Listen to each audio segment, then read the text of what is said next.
சிவாய நம. ஆன்மீக அன்பர்கள் அனைவருக்கும் அன்பு வணக்கம். இன்று நாம் திருவிளையாடல் புராணத்தில் உலவா கோட்டை அருளிய படலம் கேட்கலாம். உலவா கோட்டை அருளிய படலம் இறைவனான சொக்கநாதர் தன்னுடைய பக்தனான அடியார்க்கு நல்லான் என்பவனுக்காக அல்ல குறையாத உலவா கோட்டை என்னும் தானிய களஞ்சத்தை அருளியதை பற்றி கூறுகிறது. உலவா கோட்டை என்பது 24 மரக்கால் அளவு கொண்ட கோல்கலன் ஆகும். ஒரு மரக்கால் என்பது 4 படி ஆகும். அடியார்க்கு நல்லானின் சிவனடியார் தொண்டு, அடியார்க்கு நல்லானுக்கு இறைவன் ஏற்படுத்திய சோதனை, அடியார்க்கு நல்லானின் குறையை தீர்க்க உலவா கோட்டை இறைவனார் அருளியது ஆகியவை இதில் விரிவாக விளக்கப்பட்டுள்ளது. உலவா கோட்டை அருளிய படலம் திருவிளையாடல் புராணத்தில் கூடல் காண்டத்தின் 38வது படலமாக அமைந்துள்ளது. இனி அப்படலத்தை நாம் விரிவாக பார்க்கலாம். அடியார்க்கு தொண்டு செய்வதே அறமாக கொண்டதால் அடியார்க்கு நல்லான் என்ற காரணப்பெயர் கொண்ட வேளாளர் ஒருவர் மதுரையில் வசித்து வந்தார். அவனுடைய மனைவி தர்மசீலை. இப்பெண்மணி கற்பில் சிறந்து அறவழியில் செல்லுதலுக்கு கணவனுக்கு உதவினாள். அடியார்க்கு நல்லான் பெயருக்கு ஏற்றாற்போல் சிவன் அடியார்களிடத்தில் பேர் அன்பு கொண்டவன். தன்னுடைய வேளாண்மையில் விளைந்த பொருட்களில் 1/6 ஒரு பகுதியை அரசுக்கு வரி செலுத்தி மீதி உள்ளதை சிவனடியார்களுக்கு திரு அமுது செய்வித்தல் என்னும் சிறப்பான சேவையை செய்து வந்தான். தன்னுடைய செல்வங்கள் அனைத்தையும் அடியார்களுக்கு திரு அமுது செய்விக்க பயன்படுத்தினான். இதனால் நாளடைவில் அடியார்க்கு நல்லானிடம் திரு அமுது உண்ணும் சிவனடியார்களின் கூட்டம் பெருகியது. இந்நிலையில் இறைவனார் அடியார்க்கு நல்லான் தன்னுடைய செல்வம் குறைந்த போதிலும் சிவன் அடியார்களுக்கு செய்யும் திரு அமுது செய்வித்தலை குறையாக கொள்ள மாட்டான் என்ற உயர்ந்த பண்பினை உலகுக்கு உணர்த்த விரும்பினார். நாளடைவில் அடியார்க்கு நல்லானின் விளைநிலங்களில் விளைச்சல் குறைய தொடங்கியது. இதனால் அவனிடம் இருந்த செல்வ வளம் குன்றியது. எப்பொழுதும் நல்லவர்களுக்கு தானே சோதனை அதிகம். அடியார்க்கு நல்லானின் நிலத்தில் பயிரெல்லாம் சாவியாகிவிட்டது. அப்போதும் அவர் சோர்வடையவில்லை. தானியங்களை கடனாக பெற்று சிவன் அடியார்களுக்கு அமுது படைத்தார். அடுத்த ஆண்டு அந்த ஊரிலேயே மழை இல்லாததால் கடன் கொடுப்பாரும் இல்லை. அடியார்க்கு நல்லானும் தர்மசீலையும் வறுமையால் சிவனடியார்களுக்கு திரு அமுது செய்யவும் இயலாமல் பல நாட்கள் பட்டினி கிடந்தனர்.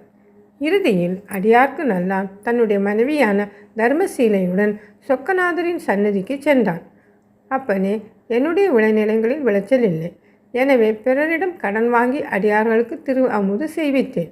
இப்பொழுது எனக்கு கடன் கொடுப்பார் யாரும் இல்லை.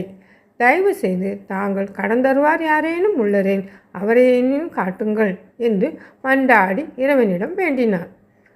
அவரிடம் கடன் பெற்று அடியார்களுக்கு நான் திரு அமுது செய்விப்பேன். இல்லையே எங்களுடைய உயிரினை இவ்விடமே விட்டுவிடுவோம் என்று மனமுருகி வழிபட்டான். அடியார்க்கு நல்லானின் வழிபாட்டினை தொடர்ந்து வானில் இறைவனார், வேளாளனே, அஞ்சற்க உன் வீட்டில் செந்நல்லாகிய வெள்ளிய அரிசிய கோட்டை ஒன்றை நாம் சேர்த்துள்ளோம். அது எப்பொழுது வேண்டுமானாலும் அல்ல குறையாதது. அதனை கொண்டு அடியார்களுக்கு திரு அமுது செய்விக்கும் தொண்டினையும் பிற தர்மங்களையும் செய்து வருவாயாக. இறுதியில் நாம் வீடு பேற்றினை அழிக்கின்றோம் என்று திருவாக்கு மலர்ந்து அருளினார். அதனை கேட்ட அடியார்க்கு நல்லான் மகிழ்ந்து இறைவனாரை பலவாறு துதித்து வழிபாடு செய்து தன்னுடைய மனைவியுடன் தன் வீடு திரும்பினான். வீட்டின் மத்தியில் ஆகாசவாணி சொன்னபடி அரிசி மூட்டை இருந்தது. அதனை பீடத்தின் ஏற்றி சந்தனம் குங்குமம் விட்டு பூஜை நடத்தி வலம் வந்து வணங்கி பின்னர் அரிசியை எடுத்து அமுது படைவித்தார். மற்ற பொருள்களான நெய், பால், தேன், பலசரக்கு, காய்கறியை போன்றவற்றிற்கும் அரிசியை விற்று அதனை வாங்கி கொண்டார். நாள்தோறும் தன் மனைவியுடன் அதனை முறைப்படி வழிபட்டு அதிலிருந்து உணவுக்கு தேவையானவற்றை பெற்று அடியார்களுக்கு திரு அமுது செய்வித்து நல்ல முறையில் வாழ்ந்து வந்தான். இறுதியில் இறை அருளால் வீடு பெயரும் பெற்றார். தானத்தில் சிறந்தது அன்னதானம். அதற்கு இறைவனார் அருள் புரிவார் என்பதே உலவா கோட்டை அருளிய படலம் கூறும் கருத்தும் ஆகும். குறையாத அரிசி மூட்டையை அளித்த இறைவனது இந்த 38ஆம் திருவிளையாடலை தினமும் பக்தியுடன் படிப்பவர்க்கும் கேட்பவர்க்கும் 7 தலைமுறைக்கும் தரித்திரம் ஏற்படாது. வயிற்று வலி, ஜீரண கோளாறுகள் போன்ற நோய்களும் ஏற்படாது. வற்றாத செல்வம் ஏற்படும். தானியங்கள் வற்றாது களஞ்சியம் போல இருக்கும். மதுரை மீனாட்சி அம்மன் சமேத சுந்தரேஸ்வரர் பெருமான் திருக்கோவிலில் நடைபெறும் ஆவணி மூல திருவிழாவில் 5ஆம் நாளன்று உலவா கோட்டை அருளிய லீலை காட்சியை தரிசிக்கலாம். பரஞ்சோதி முனிவர் தமது திருவிளையாடல் புராண பாடலில் இறைவனார் அசரீரியாக கூறிய காரியத்தை எவ்வாறு பாடலாக கூறுகிறார் என்று பார்க்கலாம்.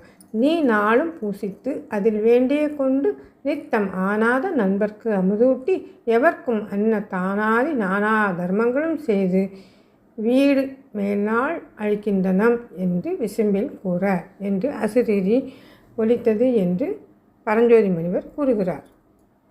மேலும் தனது இறுதி பாடலில் அன்பன் அடியார்க்கு இனியான் அணிநாள் அளந்து அல்கி தன் பன்னியோடும் அயலார் சுட்டம் தமரோடும் பின்பு அந்நிலையே இமவான் மகனை பிரியாதே இன்பன் உருவாய் சிவமாநகர் சென்று இறை கொண்டான்.